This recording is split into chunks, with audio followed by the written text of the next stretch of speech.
Guys, this is Octavius with North American Archery. Thank you so much for tuning into our channel. Today I have a bow review for you, and it's the 56-inch top archery takedown recurve bow.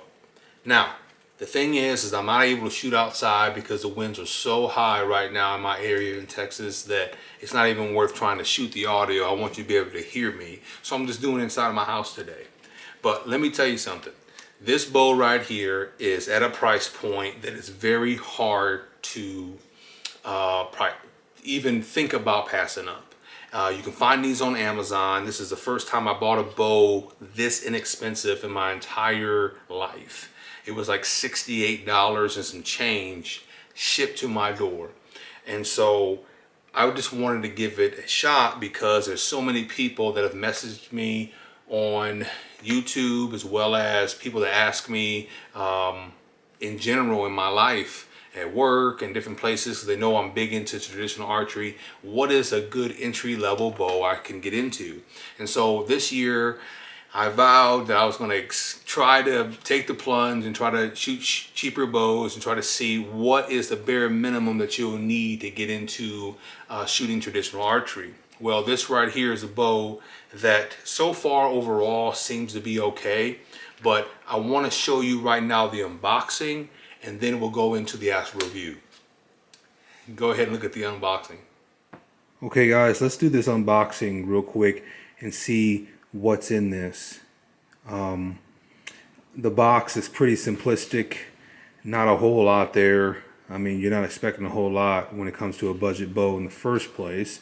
But if I open this box up, and I have not opened it yet, I don't know exactly what's in here, so I just want to do this in real time with you. You've got two limbs that are come in the plastic. We know that this is a takedown bow, so you're going to have to put these limbs on. They say top archery on them, so that's good. I mean, it's pretty simple. The front, I should say the top and the bottom limb. Let's set this to the side. In here it looks like you got your string right here, Dacron string, Dacron I should say. And right here inside you have the actual rest that you can shoot off of, that you can bolt to the actual riser itself. So there's your string right there. So 16 strands it looks like is what it is as well. This is not a fast flight string. You can put a fast flight string on this bow, I believe, which I probably would do in the future. But right now it comes with this old school Dacron string. Let me set this to the side. Then you got here, what is this? Oh, this is an actual stringer. So you can put the actual string on your bow, which is awesome. Set that aside. Got a little manual right here, your recurve manual. You got your riser there. There's how it's going to look fully strung up. I mean, I don't care what bow it is, it's just always awesome to get a new bow, isn't it? Pretty simple, you know, recurve bow, safety warnings. Yeah, I mean, I think that this would be great for somebody just getting into it.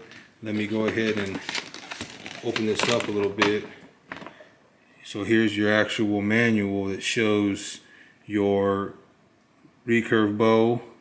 It shows your bow limb material, shows your bow combination, what all it comes with, and then it actually shows how to assemble it. So I mean, this is great, and how to string it.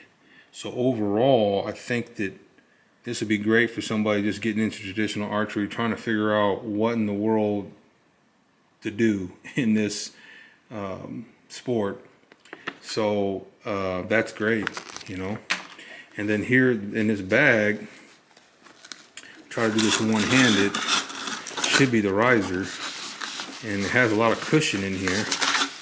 And let me see if I can let me set this camera down real quick. Okay guys, I'm back.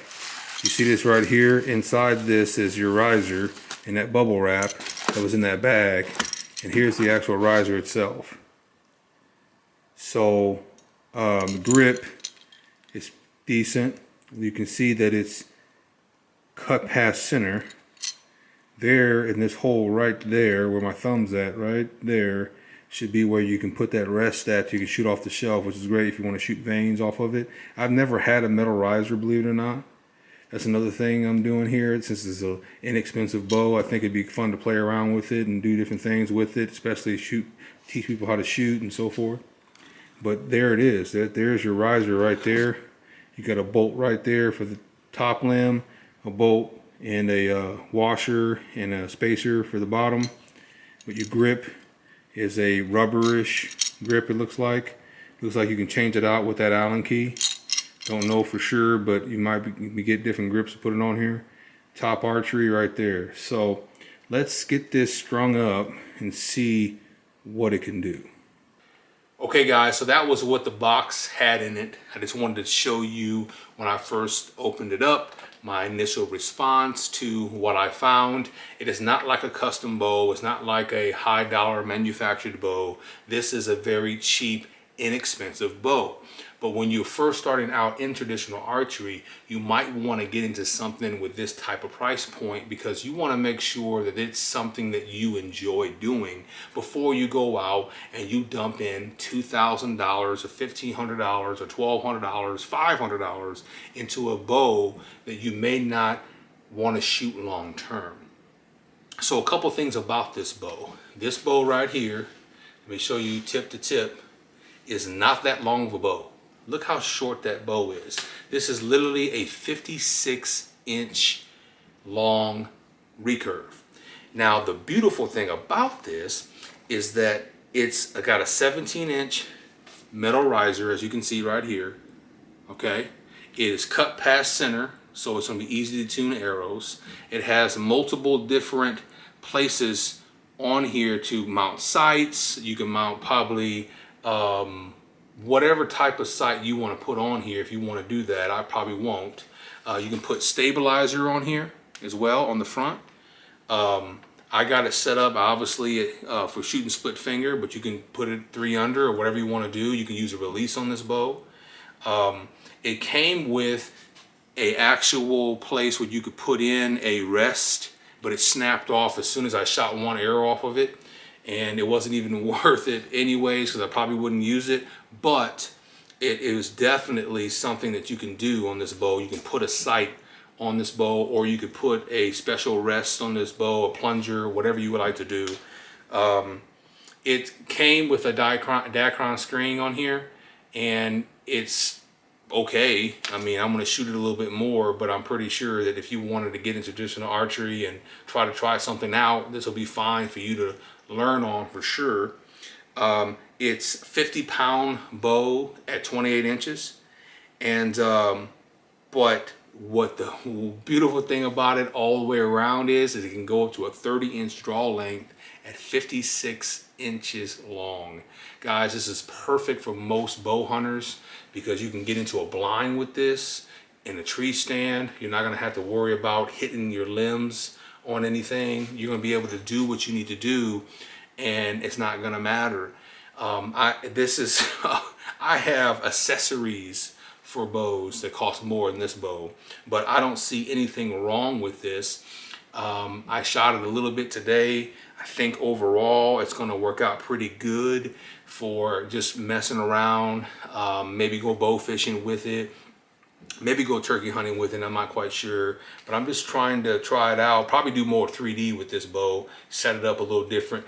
I'm going to do a part 2 to this. This is part 1 because I want to also show you how you can tune this bow up a little bit more by putting a different string on, stabilizer, string silencers, limb silencers. You can put another $100 into this bow and it'll make the world difference. The base bow doesn't have a whole lot of hand shock. It has some. It's definitely noisy because there's no string silencers or limb silencers on it at all. So right now I'm thinking that it's fine. It's not as noisy as some of the bows that I've shot in my life that are more expensive than this one. So it's not bad for the price point. It has a fiberglass limbs. It has a hard maple wood core. You can get all this in the brochure that I'm holding. It says it has high resistance coating as well on the limbs. And then also you got an upper and a lower limb. One is A, one is B. It'll tell you exactly how to put this together. You just have a bolt here at the top and a bolt at the bottom. Use an Allen wrench and you can put it together that comes with it. I think this is a great starter bow for sure. And if you're somebody who's been shooting a long time like myself, you'll still have fun with it because you can use it for different things. I might set this bow to shoot vanes off of. I've never set a bow up to shoot vane arrows off with the rest in my entire traditional archery career. But this might be a good bow to do that with, just to have some fun with. Right now I got it set up with just some Velcro, which is a tip.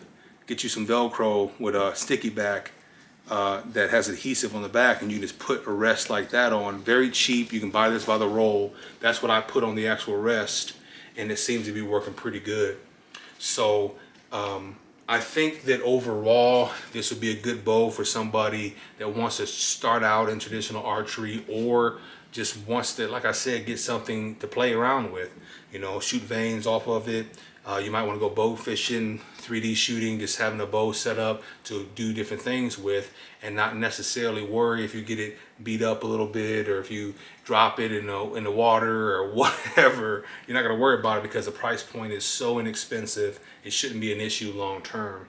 And so I really think that a 56-inch longbow that goes up to a 30-inch draw length has very low hand shock in the actual riser, and it's relatively quiet out of the box. I mean, you can't beat that for $68 and some change, guys. You just cannot do it. And it has a good amount of mass weight.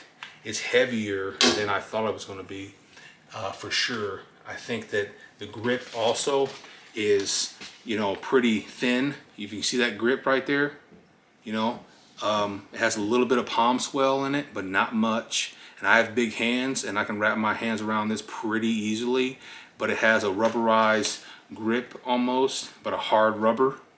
But you can remove it, looks like, and you can replace it with something else if you want to, but this rubberized grip is pretty good. I mean, people are paying $1,000 for a Hoyt Satori, and this bow right here is not even close to a Hoyt Satori in price point, but I bet you I could probably get this bow tuned to a certain point where it wouldn't shoot as good as a Hoyt Satori, but it would shoot pretty darn close in a lot of situations.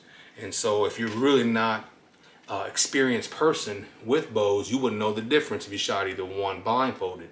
Sometimes we get so caught up in the brand of a bow and the actual look of it and what people say about it, and you can get a bow like this with rubberized grip, you know, it's easy to grab, well balanced, cut past center on the shelf, easy to tune. I mean, and you just start putting your quiver on here, you start putting a new string on here, silencers, limb silencers.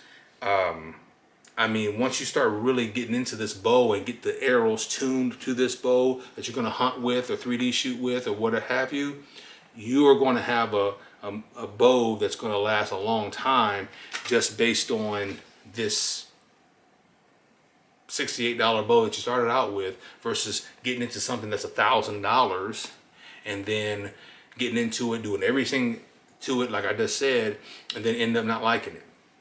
I would take this bow, maybe put it in maybe $100, if that, into this bow. You still only got $168 in it, and worst comes to worst, you can turn around and sell it for what you have.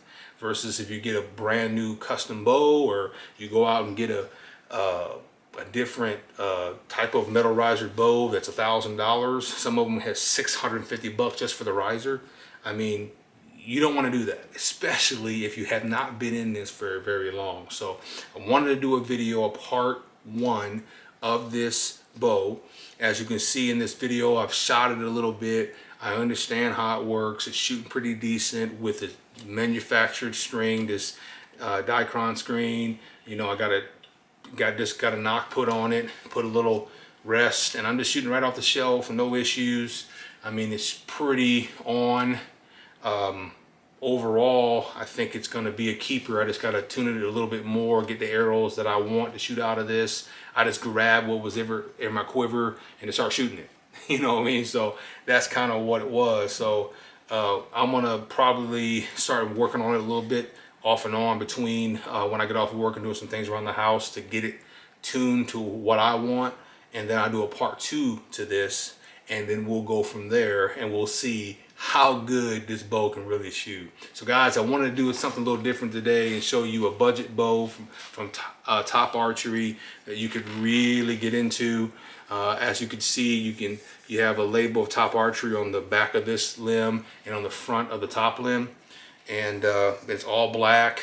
I mean, you can do a lot of cool stuff with a bow like this and make it look pretty sweet. So I just wanted to give you, like I said, an initial review.